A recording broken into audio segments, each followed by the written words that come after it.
Welcome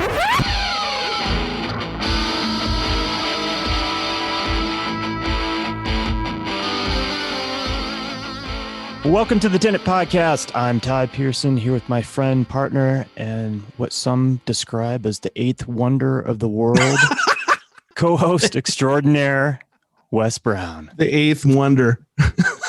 That's awesome, Todd. Oh my God, what a beautiful day. I was out photographing. I was doing a Carl Corey, trying to, bring his essence in. And I went and shot some buildings and some grain elevators and some small town buildings that I thought were kind of interesting. So I just wanted to get out, and it was a beautiful day. It wasn't too windy. It was like 64, and we were in the Southern Badlands. So that's always nice. So. Did you see Carl is selling his hoopty? I did. It kind of like, maybe that could be the new Tenant wagon. Tenant mobile. It's a pretty sweet looking ride. Yeah, it is. And he said it was all decked out. Remember, he said he totally redid it. So yeah, and there's a lot of people that commented on how nice it is. So maybe you should do that. Sell that truck. You can go around town in your Mini Winnie. Do my sales in my Mini Winnie. Yeah, that would be awesome. They'd see me coming. Oh my God, it's Wes again. The eighth wonder of the world. I like your idea as far as the Tenant mobile, though. Yeah. Get it wrapped. There you go. Yeah. All right. I want to take a moment and acknowledge our media sponsor, New Magazine. That's NUE. New recently put out the winter issue of New Denver, and you can find the link to the issue on the Tenant Facebook page, along with the link to their new 2021 arts issue. Or if you're on Instagram, you can follow the new national edition at new_magazine and the Denver edition at new_Denver_magazine. If you've been listening to us the last few weeks, you know that coming in April, New Denver is putting on Weekend of the Arts. This event will be happening the evening of Friday, April 23rd through Sunday, the 25th at the historic Zhang building on Platte Street in Denver. And will be home to the New Space pop-up gallery. COVID guidelines at the time of the event will be followed. And as we get more details for this event, we will share them with you on the podcast and on our Tenant Facebook page. So stay tuned.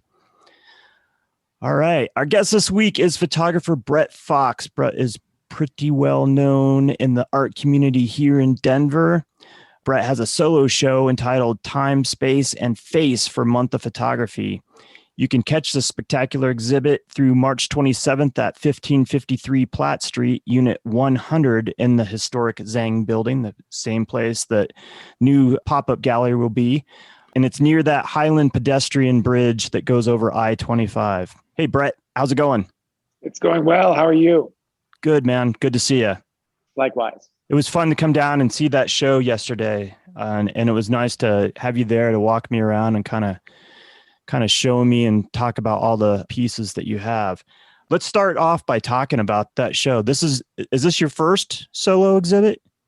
This is. I've shown quite a few times, but this has been the first time I've had a body of work in a room by itself. What kind of stuff have you shown previous, or where have you shown previous, I guess I should ask? Well, I've shown at some of the Zeal galleries. I've shown at Foolproof Gallery for a while. Shown at, I did some of the stuff over at Little Contemporary and some window shows. This work is very different than previous work that you've shown. Is that correct? That is correct. Okay. I've been showing this work since March, or actually April of last year. So it's the genesis of this was late April 2020. It took a definite turn. So since then, I haven't really shown any of what I would consider my older style. Gotcha. Yeah. So tell our listeners what they're going to see when they come down to this show. Well, I think they're going to see, I know they're going to see, probably something they didn't expect unless they knew who I am, especially for Month of Photography. It's photography, but it's a different twist. It's very fine art based, very contemporary and abstract. They're going to see 10 works that all work very well together, that are challenging. And, I've heard everything from, I read a write-up today from a friend that discussed how she had described it as mesmerizing and gave her goosebumps. I think a lot of the work is something that has more of a feeling to it than being a photograph of an event or an object. And I've enjoyed how people have walked into the space and walked up to the pieces and walked back, walked through, did another couple walkthroughs, and everybody kind of had their favorite. Yeah, it's very arresting, and it was interesting talking with you as far as some of the comments that you shared with me from other people, and then your feeling about the particular piece as the photographer, and then I kind of put my 2 cents in there too. Explain the process that you go through to create these pieces, because like you said, I look at a lot of photography. I've never seen anything like it. And that's what really jazzes me about your work, is that it's incredibly unique. And when you described how you came about this, I thought it was ingenious. So talk a little bit about that. I think that the process, and really, I'm glad you even just asked about the process, because the work is about process, and it's basically about something kind of finding me. Really, the genesis of it was about a year ago, and I was messing around in the studio. I had a Bluetooth projector that I was playing with some images, and they shot up against a reflective material, and I photographed it, and everything kind of took off from there. Through that process, I've learned not only a lot about my own creativity, but a lot about myself and about kind of where I want to go with the camera and other materials. Not just taking a picture, but printing it, perpetuating it, and going from there. I really like these because I've never ever seen anything like these. And I love the idea that you kind of play with things, that you had a Bluetooth projector and then all of a sudden you started, reflecting on different surfaces. I think that's fantastic, because I would have never thought of that. And I'm always interested in how people come up with these ideas. And I know sometimes it's just kind of serendipity. So was this more of a serendipity kind of moment where it just kind of happened, or is this something that you kind of played with for a while and it developed into what we're currently seeing? A little of both. When it first happened, I did it and I didn't even really think anything of it. I made a mistake, and I've learned from art school and just history in general that, especially being a creative person, that those are the things you need to pay attention to, is mistakes. They're there for a reason. That's kind of why we're human. And there's a way to get upset with mistakes and angry with them, or there's a way to learn from them. So it was a goofy mistake that happened, and a couple weeks later, I was just clicking through my camera, and I was like, wow, this is something very interesting. And in a way, it was something where I used to be a DJ. I used to be a musician. Actually, I was a producer. I was a music, like basically electronic music DJ and all that stuff. When I was younger, I really wanted to make something new. I thought I wanted to make a new type of music, a new form, something different. And through my life, lots of different turns and twists. And then all of a sudden I stumbled on something and was like, whoa, there's something calling me, and saying, hey, let's explore this in a manner of how a photograph can feel, and how to take something 2-dimensional and make it feel 3-dimensional. Some of our listeners probably haven't been to your website. And if you haven't been, if you can make it, it's brettfoxstudio.com. So that's BRETTFOX studio, STUDIO.com. Go check out this, listen to this interview. But if you can't go to the website, basically these are portraits, and then they're projected on a substrate and then rephotographed, I believe. Like, these are mind blowing. When I first saw them, I was like, what? How did he do that? And it's just like, I love that. I just absolutely love that. So sorry, Todd, didn't mean to interrupt you, but I just wanted to mention that. No, I'm glad you did, man. They're so unique. I feel like I was blown away by them.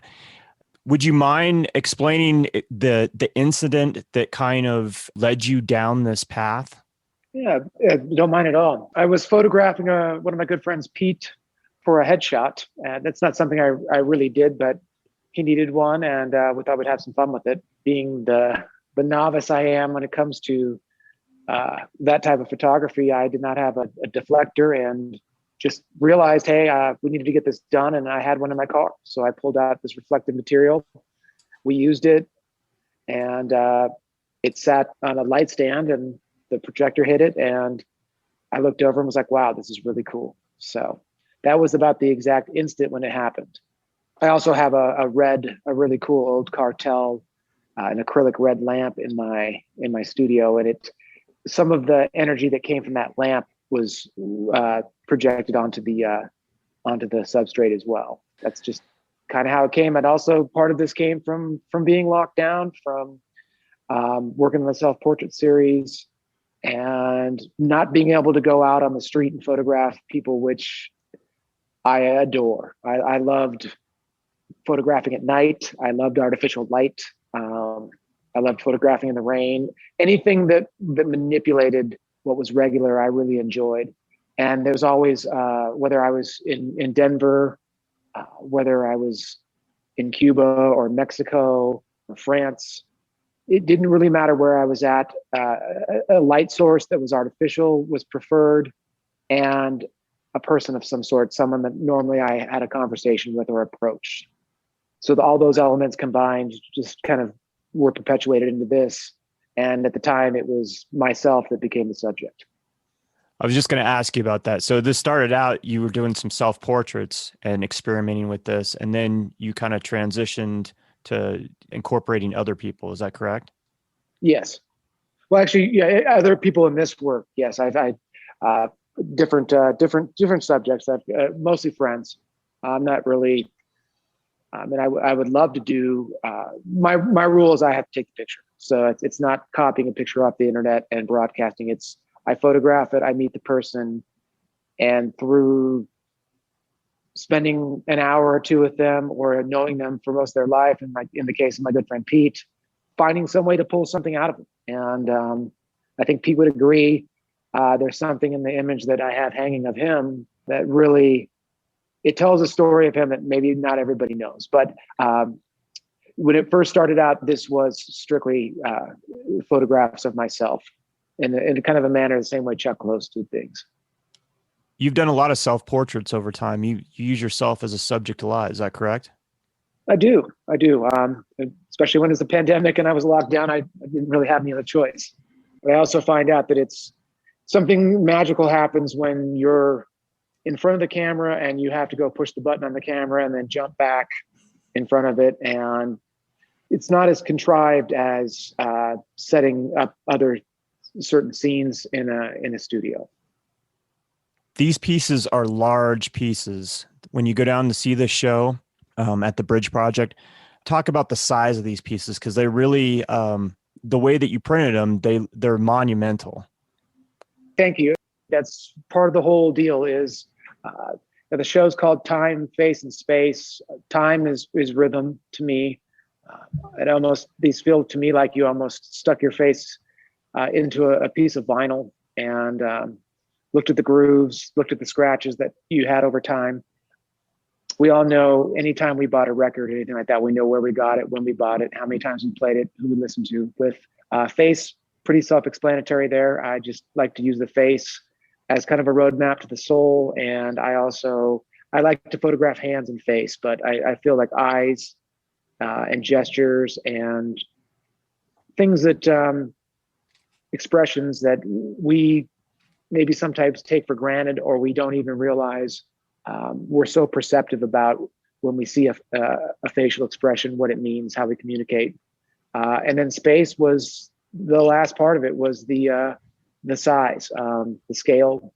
I used to be a landscape type photographer as far as presentation, not what I photographed, but this was a change into vertical orientation. So it reads differently than a left to right. It's not going to, in Western culture, we look from left to right. We read from left to right. We view images from left to right. In Eastern culture, a lot of photography is looked at another way, where you actually look at the right side of the photo and the story gets told naturally to the left.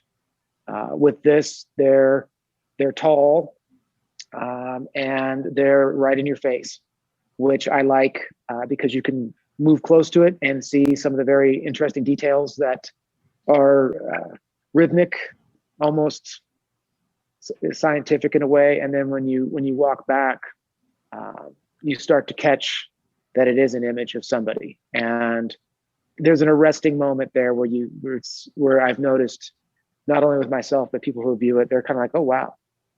And that usually opens the door to some different discussions. And a lot of times people would like to have something like this done for themselves, like a commission type work. Have you gotten that from that work yet? People commission? I have. Right on, man. Yeah. And that's what's really what I'm enjoying now, is being able to just take, call these transmissions, and being able to just still pull something out of somebody, but make it in a very interesting way that will stand the test of time and warrant a discussion. So talk about the size of these as far as how large you've printed them. Some of them are really huge, and then some of them are... Yeah, some are 4 by 6, 7 feet. I had printed one of the first ones I did that was shown down in the Rhino Art District behind a window last summer when the galleries were pretty much closed. And that one was 50 by 78. And it was something where really I started noticing people. I'd go hang out by it and just see people's reactions and not really say who I was or anything. And people were backing up into the street. So it got a little dangerous, but in general, there's a close-up feeling to it, a middle ground, and a far back view. But those are large. I print a lot of my own work by 2 by 3, sometimes a little larger than that too. These commissions, if somebody wants to commission you to do something like that, they just need to contact you, and you can talk to them about what it would cost them to do something like this for themselves. Of course, yeah, through Instagram or through my website, either or. Okay, cool. Yeah, it's a really interesting show in that you have stuff like, if you are able to look at Brett's website, you have images that you definitely can kind of see the image of the person themselves. Then there was one particular image that was a self-portrait where it looks like you can tell it's a face. If you stand there and you spend some time with it, and it looks like, I was describing it as like a metamorphosis, like this energy morphing into an actual person. And then you have some pieces that it just looks like pure energy. They're a portrait of somebody, but there's color and it just looks like energy swirling around, basicly. Yeah, those would be the two that I kind of described as the nebulous pieces. Yeah. Which are a lot of drawing with light. Yeah. Exactly. There you go. Drawing with light. I was kind of describing it last night, I think, as, like a Star Trek thing where when they get transported and their molecules get dispersed and then they come back together again, like what would happen like right before it becomes something, what you become whole again. That's what it almost looked like to me. Yeah. You can tell there's something in there, but it also, there doesn't have to, if you don't know who it is or what it is, there's a feeling that your eyes pick up on that it takes a little bit to get. So you have this series. You said 10 pieces in the body of work that you're showing right now down there? Yeah, there's 10 pieces. There's quite a bit more than that. These were picked in a way to somewhat just show that the work was diverse and not just one certain style. I have quite a few of these, and some of them I haven't even looked through, but when I shoot these, it's process, and I love it. It's super fun to do, but it's something where there is quite a bit of it, and I just handpicked these ones. I thought they worked good, and with Mike Dowling and Brett Matarazzo, we curated it, and those guys are fantastic with seeing things in a different way than I would have if I would have just went in just by myself and tried to just do this all alone. It really, having those two individuals in the room discussing this and bouncing ideas off and just moving things around and saying, this is going to work, this isn't going to work, is priceless. and a lot of fun. Yeah, it's phenomenal. There's one piece that is totally different, or actually there's two pieces in there that are totally different from the series that we're talking about. One is when I first walked in, you were talking with some folks, and I didn't take the time to like really study it or look at it. But as I was kind of walking through the room, I got the sense of like flight and birds. But then when I came back to it, when we were looking at it together, it's actually a picture you said that you took at the last concert that you attended before COVID. And it's a bunch of people at this show. And then instead of, it was shot horizontally, I assume. Yeah, it was shot horizontally. But then you turned it in portrait, hung it that way. And it has like a whole different vibe to it. It's very interesting. Yeah, it is. And that was, out of all the work in here, I think that was the most popular piece. Really? Yes. That is so interesting what people were drawn to.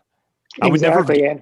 I would never have guessed that. I mean, it's a really cool piece and I love it, but I would have thought that this other work that we've been talking about, there was some pieces in there that would have been, they would have chose one of those. I think part of what it was when somebody walked in and they went to that piece, it flipped a switch and it made them look at something. I heard birds, I heard butterflies, I heard organic. They knew something that was alive there. And then when they walked up close, they read the title and they looked at it and they started seeing people and they started seeing something that they used to do that none of us have been able to do for a year now. It rung a bell and set the tone for the rest of the work. They started looking at it a little differently and saying, okay, let's get up close to this. Let's stand far back. Let's, walk into the other room and then walk back in. And it really, I don't think the show would have been the same show without that piece. It's so interesting. To our listeners, if you're in Denver, please go check out this show. I want to talk about this piece here. And I didn't really spend a lot of time with this, but I'm curious about it. That's the one that I didn't put a title on. That's a series that I'm starting to work on. It's going to just simply be called Plastique. And really, I do a lot of my own printing and I love printing on different materials. Just started doing some experimenting with that image and chopping certain images up and putting images on top of other images. And with that, I just grabbed a torch and started burning the image and watching what happened to it, what happened to how I felt when I looked at it, and then placing it on the top of other images and watching how, once again, playing with light and how everything responded.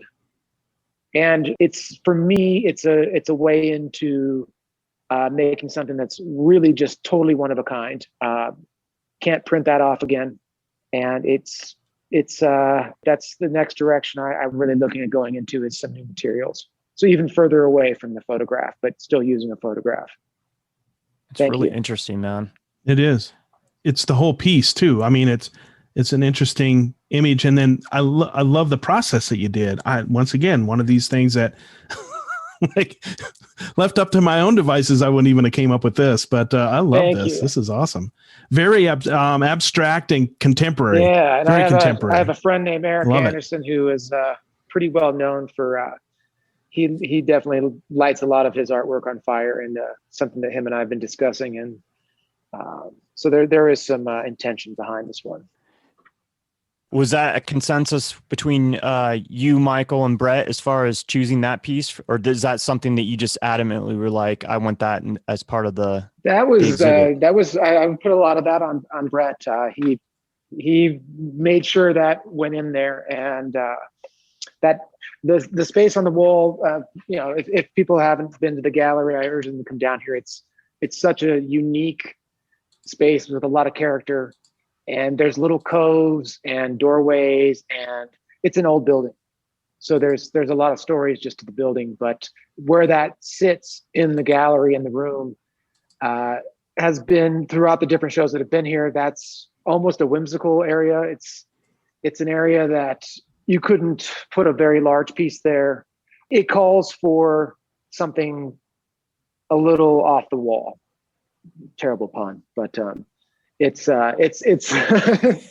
it's a cool little cove that thing sits in, and it really, that was the last piece to go up, and we all just kind of sat back and said, hey, this is awesome. So you mentioned that you're going to start exploring more of this type of work. You're going to continue though with this other body, this transmission series though, right? Yes. And then possibly utilizing different materials, you said? Yeah, I think some printing on some new materials is going to be great. And a lot of fun. Different subjects. I'm starting to integrate a little more of the body into these works. Some of the stuff that I haven't shown yet has some of the images have hands and some arms, a little bit more gesture.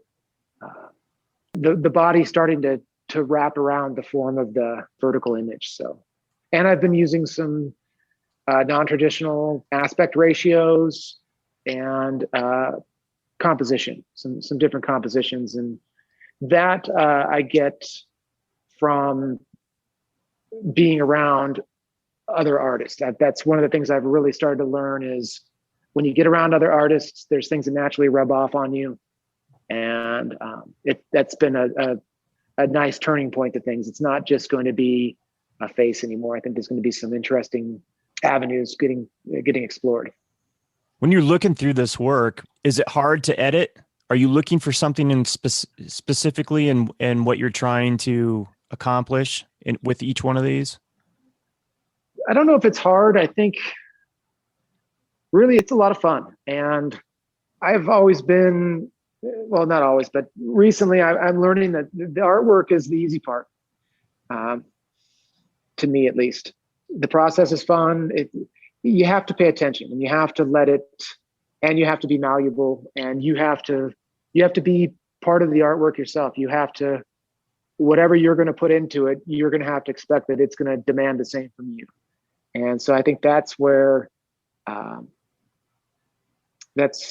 kind of going off on a tangent here, but that's where I'm always excited to jump in and start working on it. And the end result is fun. The mistakes are fun, and the just getting it set up and doing it is so much fun.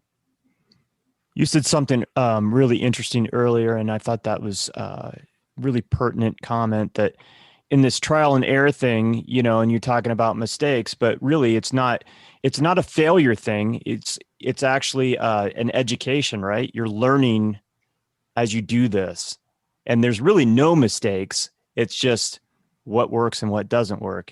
Yeah, well said. I think the failures in not doing it, the failures in chickening out, or the failures in fear. And I think that's where a lot of my life has changed, is just setting the fear aside and realizing that this is going somewhere, and to enjoy it and be present in it. I think there's times where that idea of failure kind of stops artists in their tracks, and you kind of alluded to it a little bit. I was just curious if that has ever happened to you, where you thought, well, geez, am I doing the right thing? Am I on the right path? That sort of thing. I think a lot of times artists have some of that doubt.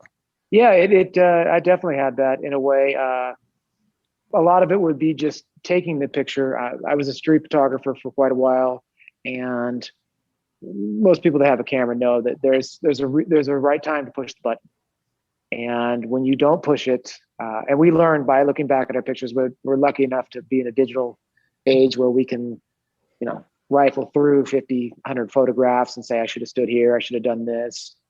Usually hesitation is what makes a bad photograph, and what I would consider a bad photograph. That if I took it myself, I can't judge anybody else's. But there's that aspect of fear, and then there's just the idea of, some of this work is a little bit. It's some of it's dark, it's challenging. So I think when I was starting to do these, certain people were like, "Oh, whoa, what the heck is this?" And a lot of people were just fascinated. But there was, it was a challenge to me, and I could have stuck around and rested on my laurels and been a good street photographer, and in a way kind of done the same stuff that a lot of people do. this was a risk, and I put my heart and soul into this stuff. So I made a decision that I was going to spend my time doing whatever I had to do to earn money, to survive, to be able to create work and, and sacrifice. So I think that's where some of the fear comes in, is just, hey, this isn't just a 9 to 5, and there's a lot of unknowns and a lot of doors that open. And I think that's where when I mentioned the word fear, I think that's where I was going with that. Gotcha. I liked how you talked about hesitation. I kind of have this little motto. I always say hesitation kills. If you don't make the right jump at the right time, it could be fatal. And sure. It definitely can be that for photography, right? Like if you hesitate for just a moment, the moment may be gone and it's a done deal.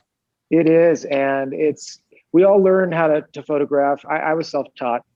I learned through books. I learned through YouTube University. I learned through interviews and meeting some other photographers, a few. But one of the things we all do is imitate other artwork and other artists and photographers. And at a point that has to stop.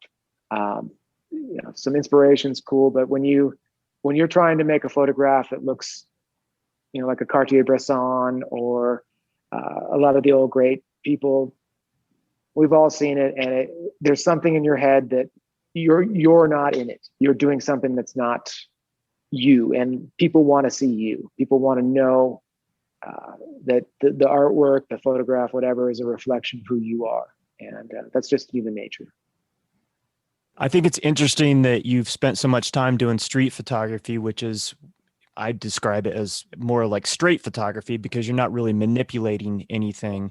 And now you're doing this very abstract work, which it's hard to stand out as a street photographer. I think, like you kind of said, that you think about the greats, or as a travel photographer, there's always beautiful pictures, but to really stand out amongst your peers and in the world of photography, it's not easy to do. But this body of work definitely does, man. Like, I don't think there's anybody that could look at your work and go, oh, I'm going to go home and do what Brett Fox is doing. No way. Like, you've done it. Like, you've done it, man. I'd like to see them try. I'd love to see what they come up with, because it would be a lot of fun. I mean, they could try, but it definitely wouldn't look like yours, because you have your own unique vision. But the process and everything, it would be hard for somebody else to look at your photography and then go do it yourself. I mean, it would be, it'd be a direct ripoff.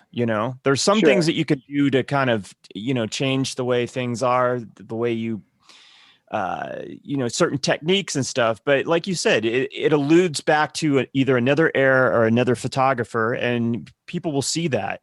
I don't think they can see that in this transmission work at all. I mean, you referenced a couple photographers early on when we were talking about this, but at the same time, and I can see that when you told me that, but at the same time, it doesn't have anything in my mind that is closely associated with that work. It's totally you.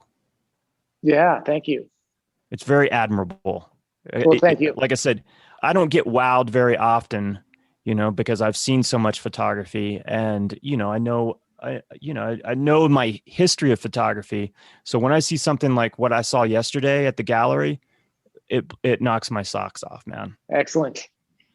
So you're self-taught, which I think is brilliant, because I think a lot of people have spent, myself included, a lot of money to go to art school or photo school, and then walk away with a ton of debt.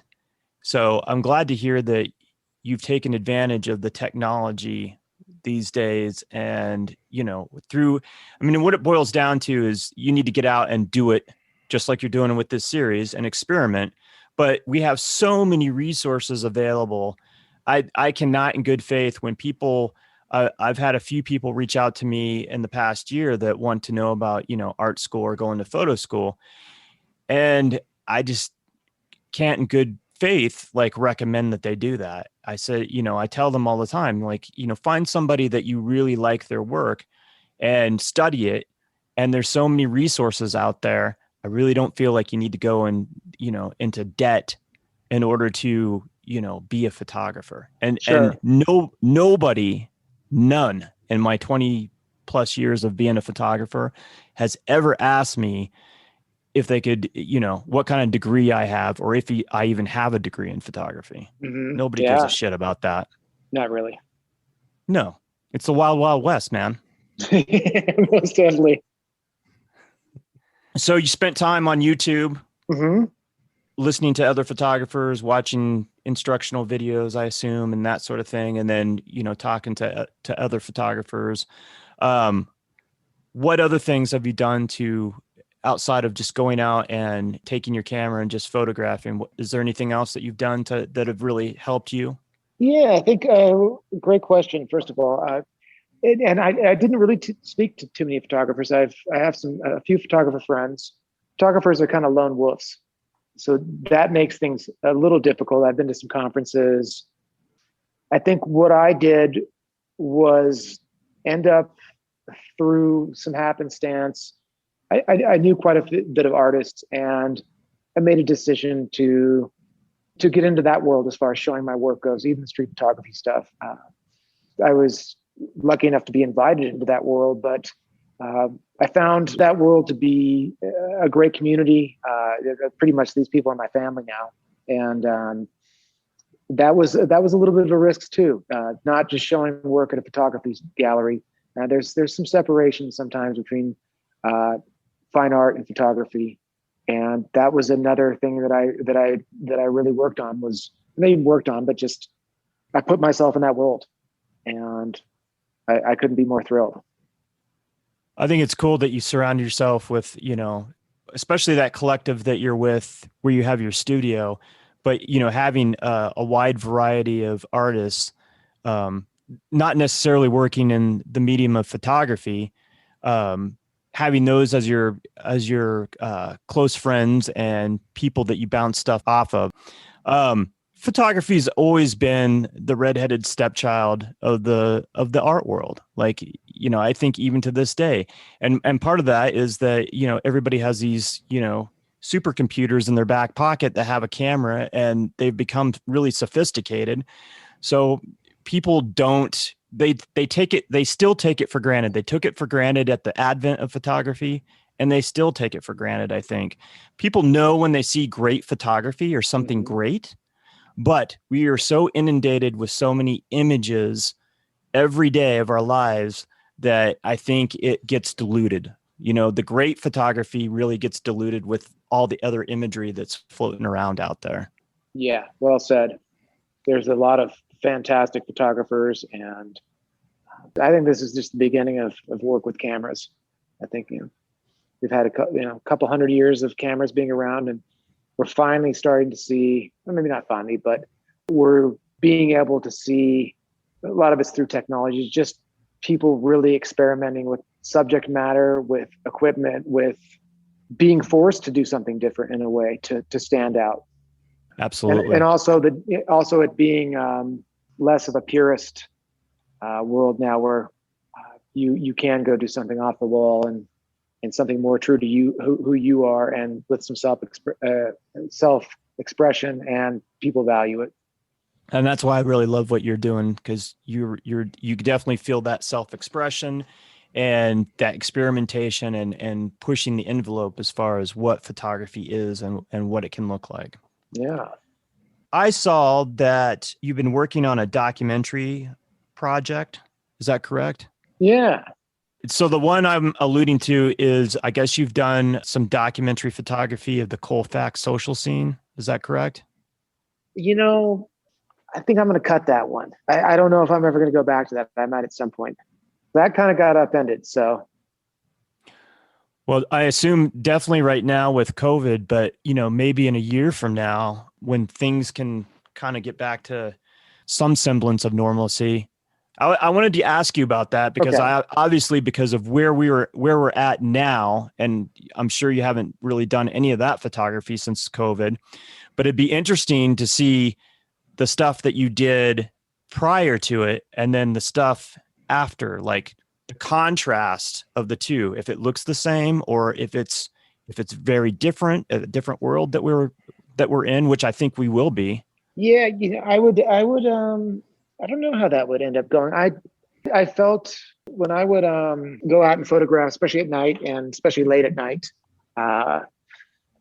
so much of that work was based on the idea that not even the idea, but I knew that Colfax was going away at some point. It's, one of the longest streets in the country. It's very diverse. It's crazy. There's so many characters there. And I knew that at some point, these, CrossFit gyms and all this stuff and the development plans they have for that area was little by little going to take that great piece of culture and just through gentrification or whatever, it was going to be gone. And so that was my main intent. Was I moved over by there and I wanted to document what was going on over there. And I did a pretty good job of it. And then this hit and I didn't feel, Colfax is kind of a party, and it's a place for people to go be themselves. And that's what I really liked about it. And I didn't feel comfortable going up and having discussions with people. I didn't feel like I wanted to show people hurting, to be quite honest with you, and on that street. And so I may pick it up again. There's things on Colfax that I would love to go shoot. I'd love to get into some of the old motels and set up some scenes there. That may just be something that gets done just for fun. You just go out with a couple of photographer friends and we just have a great time doing it. And, kind of like picking up an old skateboard again. Gotcha. Well, I saw something on your, I think it was in your Facebook feed about that. And I was like, oh, I'm really curious about that. So I'm glad you were willing to talk about that. So that might just be something that you decided you're not interested in doing anymore, or you may go back and revisit it. Yeah, I may. I'm not sure. That part of me is on hold. I don't know. It may be that I collect some of that and put it in a little book and be done with it, or I'm not sure. What kind of other projects have you worked on leading up to this new work? Other than the new work, I was doing a little bit of traveling. My intention before a lot of this started was I was going to move down to Mexico and spend a year down there photographing. Mainly because I love the culture down there and I love how I feel. And so there was some time in Mexico, some time in Portugal, a little bit of time in Cuba. Those projects were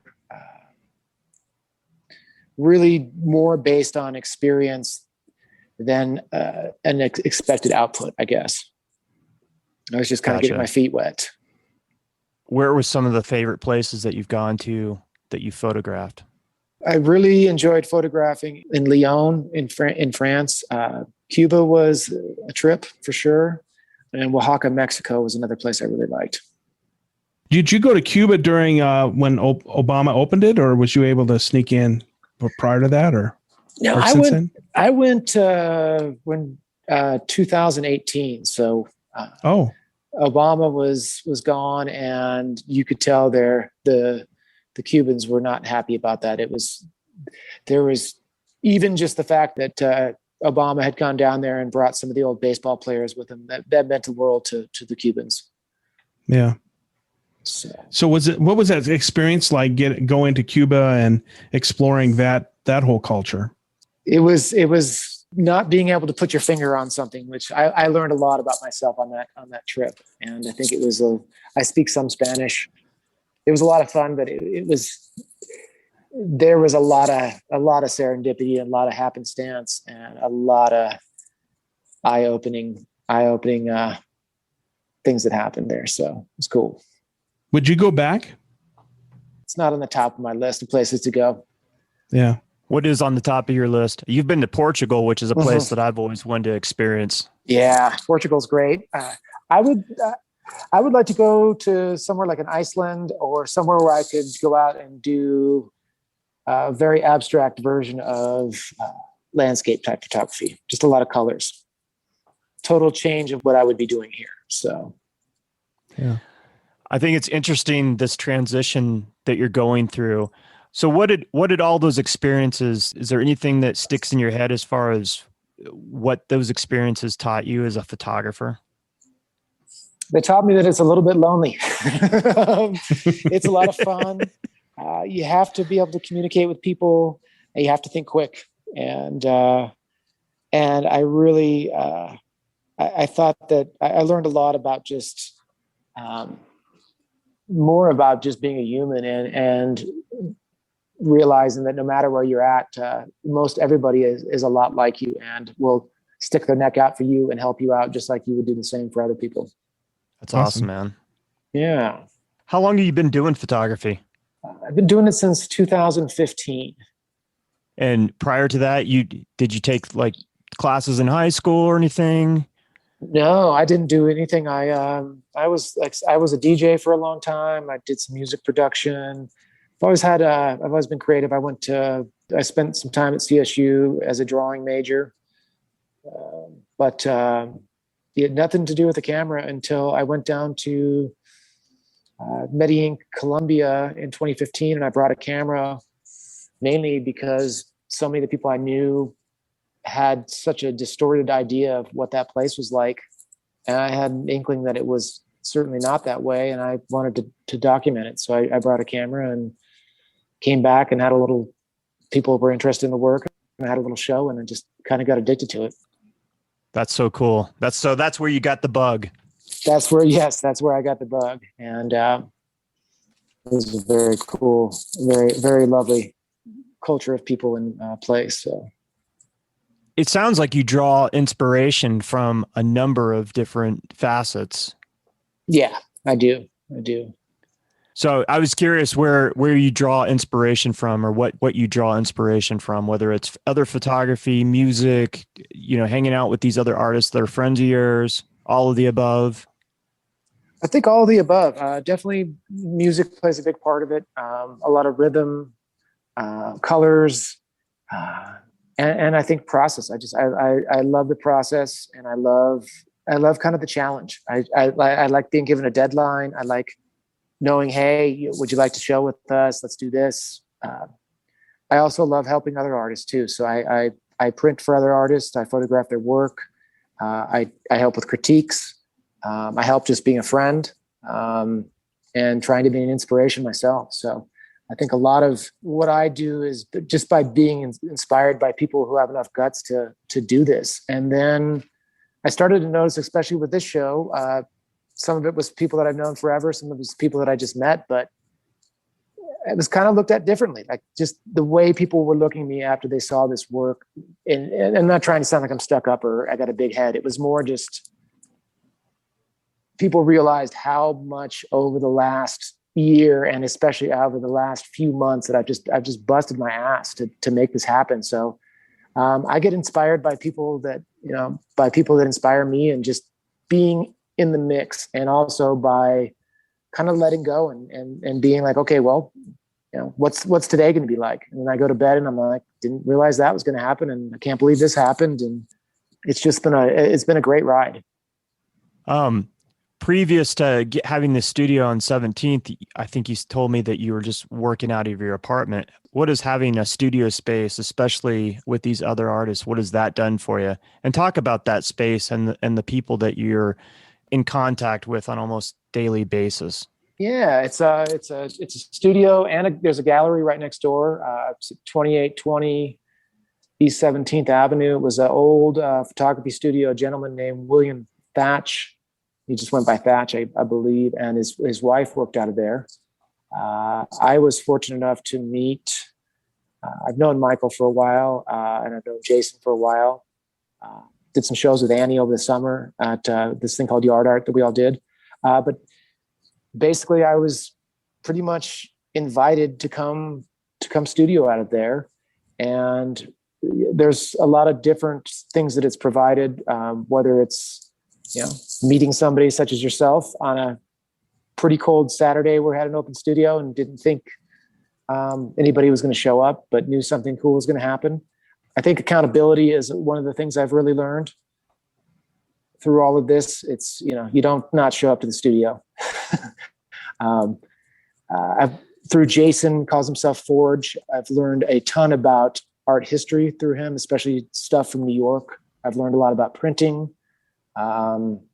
I've learned a lot about hard work from Michael, and I've learned quite a bit about the art business from Annie. So Annie DeCamp. So through everybody, we just have a lot of fun, and we learn a lot about ourselves and about welcoming people into the building. So it's a really cool collective. And I didn't think about it, but having a studio space with all those other artists, and they're all incredible artists, I could see where if you decided not to go into the studio that day, you would probably be like, what the hell? They're probably wondering that accountability thing. I didn't even think about that, but that's really interesting. Yeah, accountability, and like you may be missing out on something. There's a little bit of FOMO there. You wonder what went on that day and you weren't there. So I could see that too, because I'll tell you what, there's a lot going on that day that I came down for that open studio. I had, with each one of you, I had a really unique conversation, and I learned, I was educated, and it was just nice to, talk with other artists. So being in that atmosphere day in, day out, I think would be superb.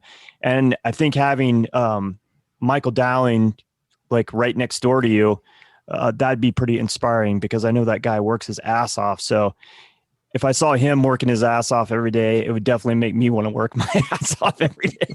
Yeah, he's priceless, and he's been such a inspiration and a good sounding board, and he gives a lot of himself to other people. So with that being said, there's also just people walking in, and they get to go into a gallery, maybe something they didn't even know was there, and they walk in, oh wow, there's a gallery here, and then there's also 3 studios, and they're able to sit down with it.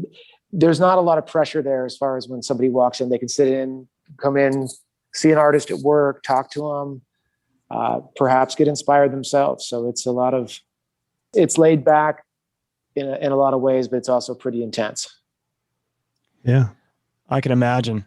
And very comfortable. I felt so welcome there when I swung by for that open studio. And then when I got to see everybody working, I was a little bit familiar with everyone's work, to a certain extent, but seeing it firsthand and then actually having a conversation with all 4 of you.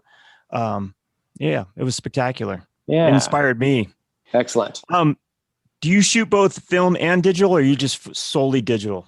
I am solely digital. I've never shot film in my life. So I think when I was a little kid, I had a little James Bond looking camera that I probably put a couple rolls through, but I'd love to do it at some point, just to see what I would come up with. But I'm digital. I actually have basically just moved to medium format now. So really, yeah. How do you like that? I really like it. It forces me to slow down a little bit.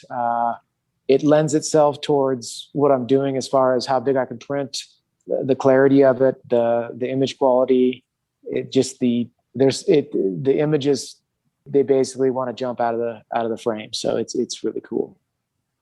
What are you shooting? What kind of camera? I bought I have a Fuji GFX 50R. So it's a digital medium format rangefinder type of deal without a rangefinder though. Okay. Yeah. I bet that's exciting. I've never played around with one of those. I came up shooting film, and I still have my medium format system, but I've never played around with, I've thought about getting a digital back, because you can get older digital backs pretty cheaply now. They're pretty reasonable. Yeah. But how long have you had that system? 6 months. Nice. So I'm new to it. It forces you to be a little more patient. It doesn't autofocus very fast, and it's more deliberate. Yes, absolutely. And I liked how you described it as far as how it slows things down. So, because I think that definitely is the case. Whether you're shooting digital or film, the larger system definitely makes you really make a conscientious effort about what you're doing. Do you look at a lot of photography? Not as much as I used to. I have some friends that photograph that I really, there's some inspiring work. I look at a lot of experimental photography. One of the artists that's in the show that we have behind my show, her name is Devin Simpson, and she photographs with a microscope, sticks her camera on the top of that and shoots images. And that work I'm still trying to wrap my head around it. It's absolutely beautiful and captivating. And so that's, if people come down to the gallery, they're going to see that as well. I love some of Nadav Konder's work. I like Bruce Gilden's face portraits. I've got some that I look at. It's tough. You get bombarded with images all the time. So I look at them. I don't know if I see them as much as I should, if that makes any sense. Yeah, I think it does. I don't get to spend a lot of time with them. I've been trying to go back and revisit, photographers that I really admire and the work that they like, via books. Sure. And that's inspiring. I think it's important that you look at other photography, but like what you're doing, and Devin Simpson, who I met yesterday, you two together are like a force, man. Like very interesting, totally different work, but unique in the way that you're visualizing things and photographing it. And I'm glad you mentioned her. So tell the folks that you have your show up front, but there's actually another photography show that's behind yours in the second gallery. Yeah, I'd love to speak on that. It's something that Mike and I curated. It's called Intimate Method, and we decided with Month of Photography. This all came together really quick. We're talking, 3 or 4 weeks at the most. We decided that we wanted this back room to be something that had to do with process, had to do with more about what the person was doing to get to where they wanted to be with it than trying to tell a story, even though they do tell stories. There's another gentleman named Ethan Janser that has some work in here that's absolutely fantastic. And that's a lot of found object stuff with some pretty interesting process. I don't even know exactly what it's called, but developing paper and putting objects on it and letting the sun kind of create photograms. Yes, I should know that. I'm getting an F right now. So, well, you know what? I mean, that's a process that's been around for a long time, but you don't see that very often. And I was really happily surprised to see somebody doing photograms. So yeah, Man Ray did a lot of them. Sure. Yeah. And these are like color Man Rays, and it was a lot of objects that he had found when he had purchased some housing, a few houses, and ended up he still the objects are sitting here as well, which is cool. And then there's a gentleman named Justin Beard who does a lot of projection work, and he's got a piece in here that's really cool. I won't say what it is because I think it's better if someone just looks at it and makes up their own mind about it. So the three of those together really, I think, in congruence with my work, made for a really interesting and unique Month of Photography show. I concur. I've seen a few shows, and this show that you have going on right now is incredibly strong. So if you want to get wowed, go down and check it out. Obviously, you have this medium format camera now. Has that become your main tool? Yeah, it's what I use to shoot with, and it's starting to. It's a tool in the manner of what kind of scale I can start to use. So you've envisioned, especially now, because I know you have this like really high end printer, doing a lot more large work. One of my goals is to do something very large. I don't know how exactly I'm going to go about that, but I'll figure it out. What are some of the things that you do to promote your work? Not enough. No. I spoken like a true photographer, man. Exactly. I do things on Instagram. That's one of the things, like I said, that making the work is, to me, it's pretty easy. It's fun, and it's promotion, the presentation, the propaganda, all that stuff is where the work is. And I use some Instagram, some Facebook stuff. I want to get my website going a little bit better. I think, to be honest, I'm really just kind of trying to let it take its course. I've got a direction that I'd like to go, where I'd like to see the work.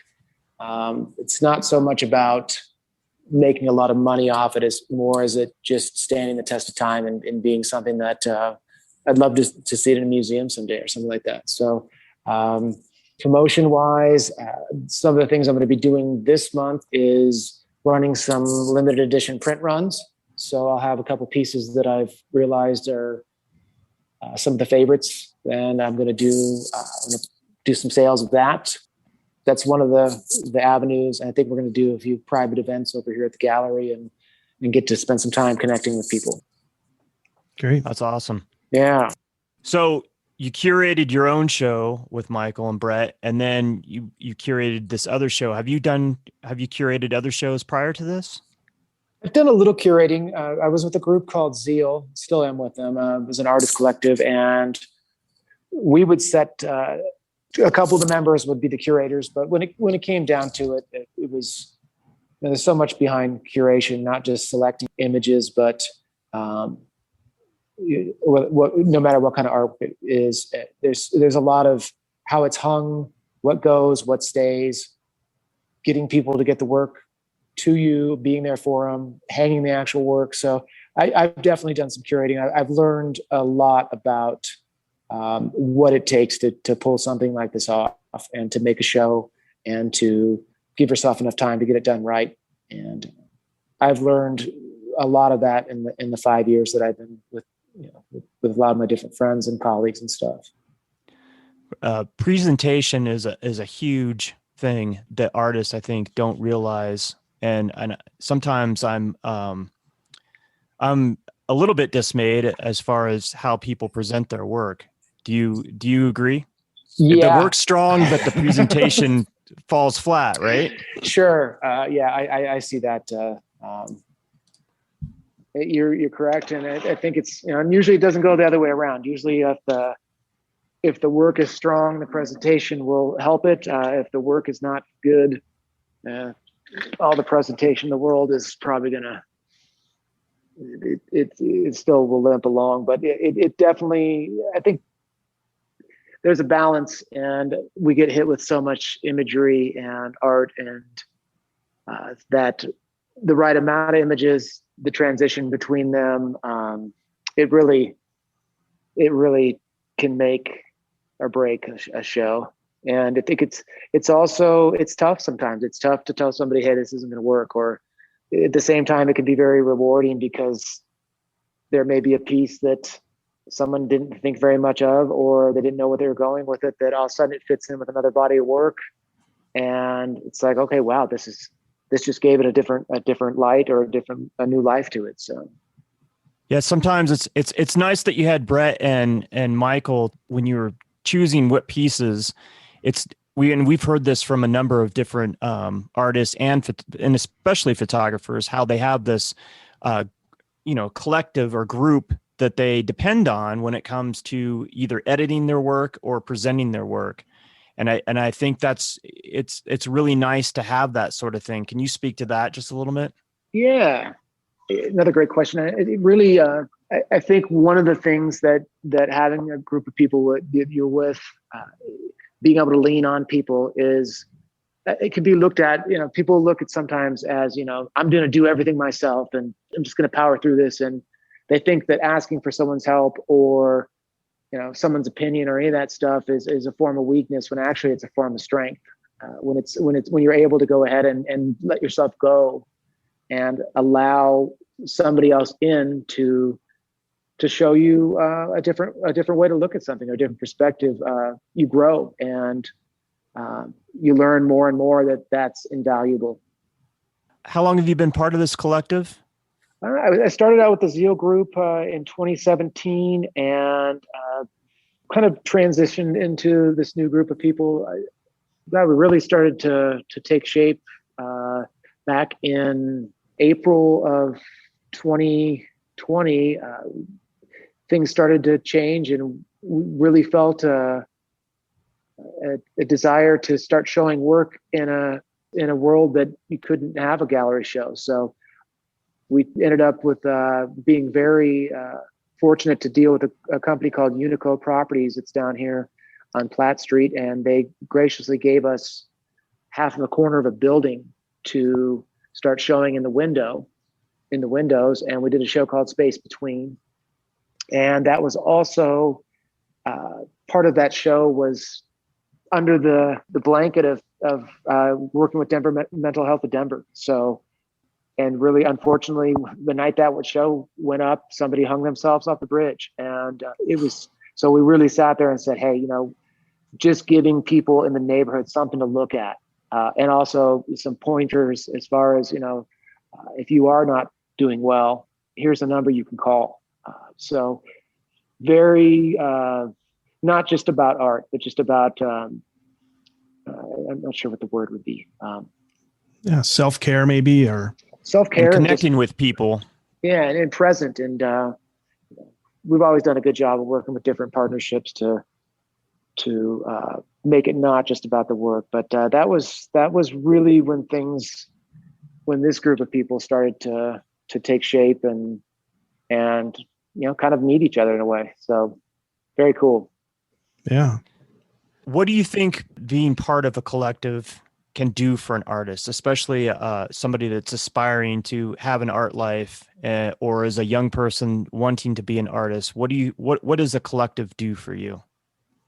I think inspiration, accountability, like we talked about, having some different eyes on pieces, challenges, camaraderie, friendship, family, a lot of different things. And just being able to learn about your work, and being malleable, being able to not just say I know everything, and to help other artists out too, which is great. I mean, it's not everybody has strengths and weaknesses in this, and I know from what happened 3 nights ago when I was in here trying to hang my work, and I had to lean on some people to come in here and help me do it, and it would not have looked as good as it does now if I didn't have help from a few of my friends. So, yeah, it sounds like a very rewarding endeavor to hook up with some different artists. So, yeah, I can totally see the benefit of that. Yeah, and I think I see people that don't, they try to go out and do this all themselves, and it's about them, and they're missing out on something. And maybe that's not for me to say, but I just really, it's the journey. It sounds cliche, but it really is. It's the journey with all this. It's, when the work's up on the wall and the night comes and you get to celebrate and stuff, it's wonderful. But the getting there is so valuable. I'm glad you spoke to that. I think as an artist, a lot of times, it's easy to work in your own little bubble and isolate, and especially in this time, be isolated from other people. But it's really important to get out and connect with other artists. Talk about how important it's been for you as an artist, as a photographer, to network with people. Invaluable. I mean, it's the most important thing I think out of all of it. And for me, it's just keeps me on my toes. I learn a lot. Man, I wouldn't be doing it if it wasn't that way. I think it's just it's always something to learn. There's always those mistakes get made too as well. And I know we talk about good mistakes, but there's things you do and you're just like, oh man, I acted like a total baby that day. Or, you realize it's just not about you. A lot of it's about just set the ego aside, and it's rewarding. I mean, the past year has been, I know it's been rough for a lot of people. We lost a lot of people. I feel guilty saying it, but this has been literally probably the best 365 days of my life. Every day has been something new and some ups and downs, but it's really just been great. We hear that a lot from the people that we've interviewed, that even though it's been a rough year, and like you said, some ups and downs, as a whole, it's been a year of growth. And, I always say this, but I think artists are more adept at what we just have experienced and probably will continue to experience, at least for a little bit longer, than a lot of other people. And having that creative outlet, I think, is essential to negotiating that, Yeah, I think people get worried about art going away or things becoming digital, or I'm not even becoming digital, they are, but just because technology advances and microchips get faster and hard drives get bigger, the need for art, we've seen it, and we've seen really a lot of response has been, hey, I've got to stay at home. I'm here. I guess I need to put something on my wall that looks cool. So yeah. It's like, hey, you know what? there's more to the world than just going out to the bar. So I think it really, people are getting back to cherishing their homes and wanting to spend some time there and have some nice artwork up and something that means something to them. Yeah, And well said. Yeah. And I think with, music is, geez, I'd love to go see a live show, but at least you can go to a gallery now, which is great. Yeah. Exactly. Yeah, I'd almost give my left arm to go see a concert right now. You're obviously on social media, and I personally, because of the generation that I am, I kind of have this love-hate thing. I know it's essential. How do you feel about social media? And I'd much rather be working on something and making work than doing social media stuff. How do you feel about social media? I think like everything, it's what you make of it, what you take from it, and your relationship with it. So a lot of it I take with a grain of salt. I'm not going to lie, though. I love showing something new to people. I love, I like showing the behind the scenes. I love that part of it. I like to see what goes on before it's the final product. I like how you can communicate with people. I like, there's a decorum to it, and if you follow the decorum, I think it can be a very positive tool. I think that's what I really enjoy with it, and I meet a lot of different people that I never would have came across if I wouldn't have put up hey, there's a show today, or hey, open studio, or hey, this is that, or throwing a hashtag on something, and somebody from Russia who's a photographer gets a hold of you and says, hey, I like your work, check out my work, and I think it's great. Yeah, I love that. Yeah, I love that. I love the connection that you made globally. It's just as mind blowing. Like you said, you just meet people that you would never, ever would have been in circles with. So it's really rewarding that way. Yeah. And it's the world is getting smaller, and if you're not going to get on board, you're going to be pretty disappointed. Have you been able to sell any work via social media? Have you had any sales off social media? We talk to a lot of people that sometimes that's kind of where they get the biggest sales. I've sold some work. I've got a couple limited run series of prints that I'm going to get cranked out the next couple of days here that I'm going to put up. And I think that should really, I think those will go like hotcakes. And the nice thing about what I do is, for the most part, I can print it out, roll it up, put it in the tube, and send it anywhere in the world that somebody wants it. So I've got some work in Sacramento in a gallery there, and it was very easy to get from point A to point B. So they're representing you?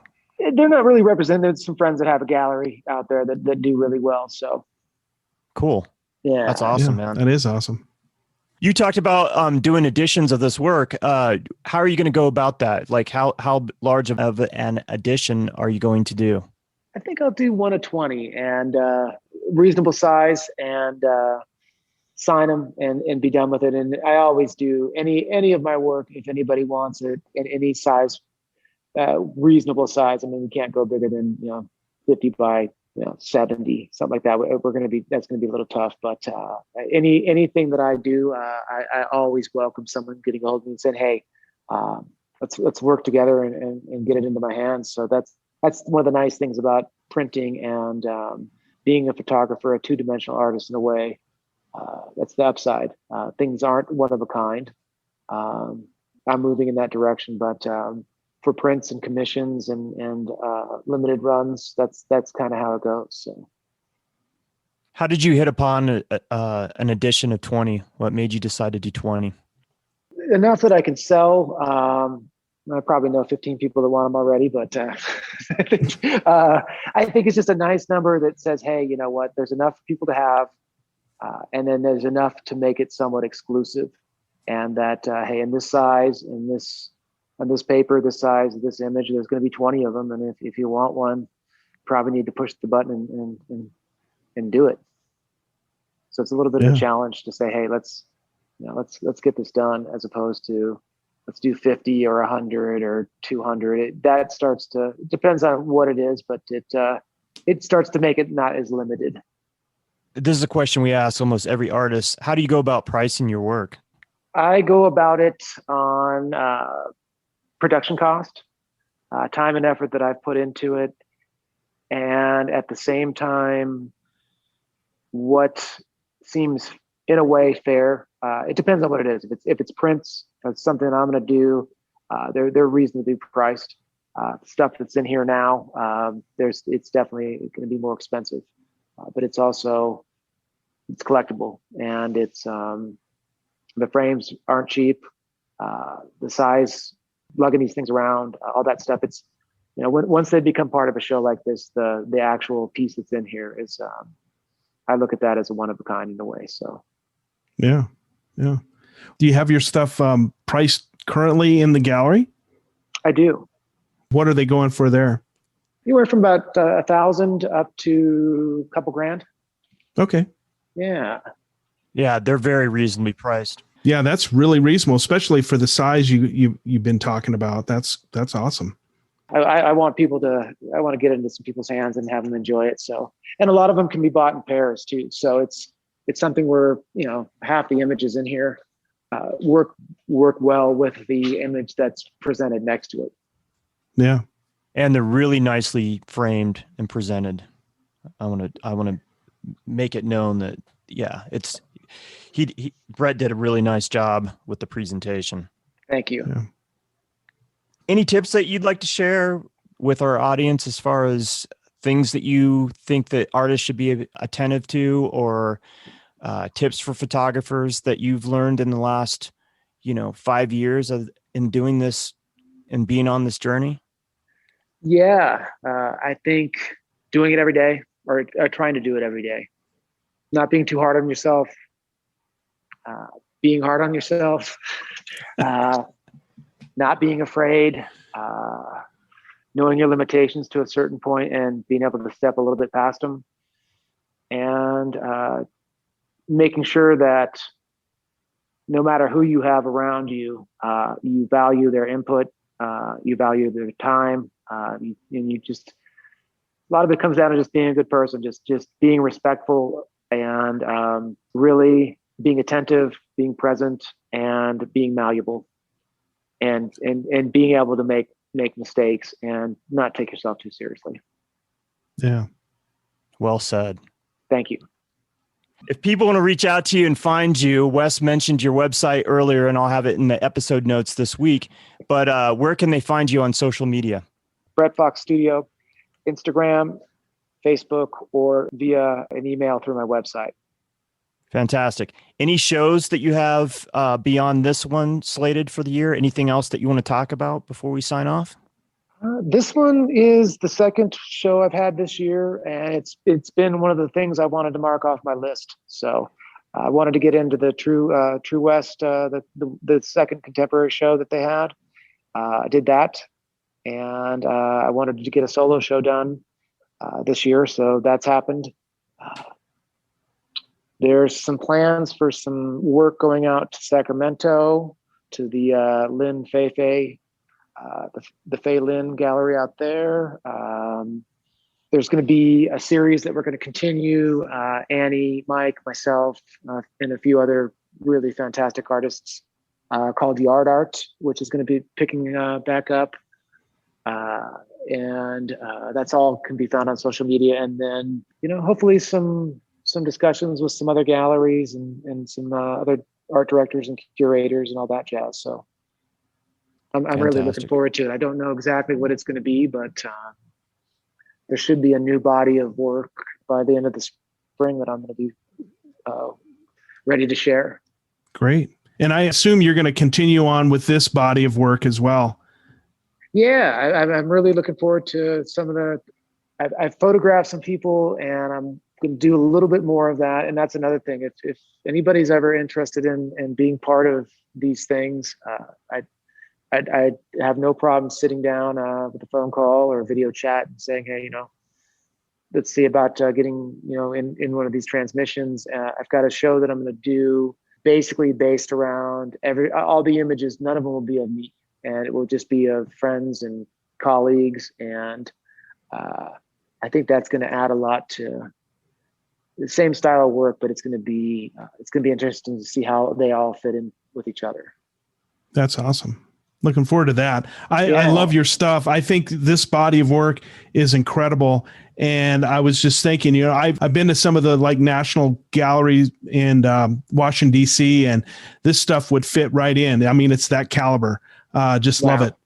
So congratulations. I mean, this is amazing work. That means a lot. And I really appreciate the feedback and the compliments. Thank you very much. Yeah. Well, Brett, thank you so much for spending time with us. I'm so glad that we've connected, and I'm so happy that you were willing to sit down and spend some time with us this evening, talking about your work and what you've learned along the way, and sharing so much with our audience. So thank you very much. Thank you. It's a pleasure meeting you and meeting you as well, Wes. I can't wait to meet you in person. And yeah, I'm looking forward to that. When I come down to Denver, we'll get in touch with you. Yeah, we'll get it in for sure. So it sounds fun, and I can't thank you guys enough for having me on. I really appreciate it. Once again, Brett's solo show is entitled Time, Space, and Face for Month of Photography. You can catch it at the BRDG Project, which is 1553 Platte Street, Unit 100 in the historic Zhang building. And for the Tenant Podcast, I'm Todd Pearson. And I'm Wes Brown. Have a great week.